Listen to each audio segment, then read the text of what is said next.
আপনার কোনো অধিকার নেই আমাকে রাজাকারের সন্তান বলার। আমি একটা মুক্তিযোদ্ধা পরিবারের সন্তান। কোন সাহসে বলেন? আমি এই আপনার ব্যবহার দেখে আমি বলেছি এটা। আমি একটা মুক্তিযোদ্ধা পরিবারের সন্তান। এই বন্ধু, আমি একটা মুক্তিযোদ্ধা পরিবারের সন্তান। আপনি রাজাকারের সন্তান। আপনি যেভাবে আমাকে অপমান করলেন, আমাকে এই ধরনের অপমান করার ক্ষমতা সাহস কেউ কোনোদিন পায়নি। 2-3 বার বললাম আমি দেখেছি, তাও বলে সে আপনি দেখেছেন, সে আমাকে চ্যালেঞ্জ করছে। কত বড় সাহস তার! উপস্থাপনা শেষে এটা বলতে পারেন। তোমাদের পয়সা দিয়ে দেবো। আচ্ছা ঠিক আছে, ওই পয়সা আমি দেবো, আমার ভাই বোন দেবে, আমি দেবো। আমাদের পয়সার কোনো প্রয়োজন নেই, ঠিক আছে? আপনি যদি সেফটি মানে ফালতু লোক 2 টাকা এগো না, ফালতু লোক। আমি এই দেশে এত কষ্ট করে এসেছি কি বাংলাদেশে ফেরত দেওয়ার জন্য? জি না জি না। জানে না। আচ্ছা ঠিক আছে। আপনার বাড়ি কোথায়? বাড়ি মুন্সিগঞ্জ। মুন্সিগঞ্জ। নাম জিজ্ঞেস করেন। আমার নাম বিচারপতি শামসুদ্দিন চৌধুরী মানিক। বিচারপতি শামসুদ্দিন মানিক। মানিক কে? হাইকোর্টের যিনি কয়েকদিন আগে একটা উপস্থাপন করছো চ্যানেল আইছি। সেই মানিক কে? চ্যানেল আইছে। হ্যাঁ হ্যাঁ, সেই মানিক। আমার নাম হলো বিচারপতি মানিক, বাড়ি মুন্সিগঞ্জ। আপনার পিতার নাম? পিতার নাম মরহুম আব্দুল হাকিম চৌধুরী। আব্দুল হাকিম চৌধুরী, গুড। জি।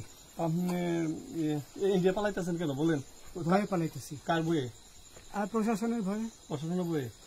ওই একটা মেয়ে বলছিলেন যে ইয়ের বাচ্চা দীপ্তি চৌধুরী, ওইটা আমি খবর চাইছি। নামটা আমি বলি আপনাকে। আমি এই দেখাচ্ছি, আমি তো কত রুগী নেই, মিডিয়াতে তো খুব সুন্দর। আচ্ছা আচ্ছা শোনেন, আপনার কাছে এই মুহূর্তে এরা যখন ধরছে আমাদের প্রতিনিধি, কি কি ছিল সাথে?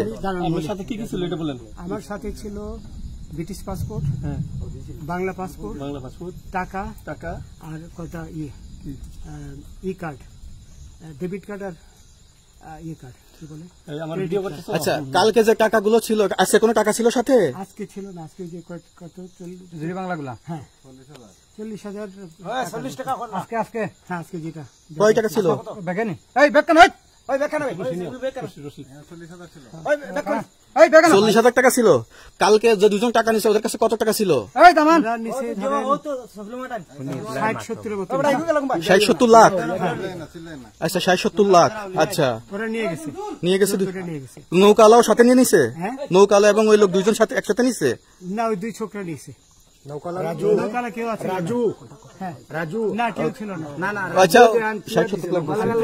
ওনাদের ফোন নাম্বার আছে আপনার কাছে? জানা দিছে? আমার ফোন নাম্বার সব নিয়ে গেছে। সত্য কথাটা বলেন। আপনি কত টাকা কন্ট্যাক্টে আসছেন? আমি 15,000 টাকা ওদের বলছিলাম, ওইটা আমি দিছি।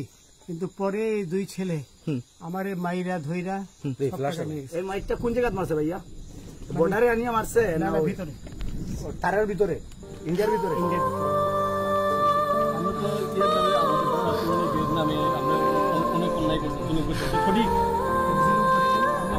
আচ্ছা এগুলো আইন প্রক্রিয়ায় চলবে, এগুলো আমরা কিছু কথা বলতে পারি না। চলেন ভাই, বাকি যা জিজ্ঞাসা করার আমাদের ঊর্ধ্বতন জিজ্ঞাসা করবে, আমরা যাই এখন।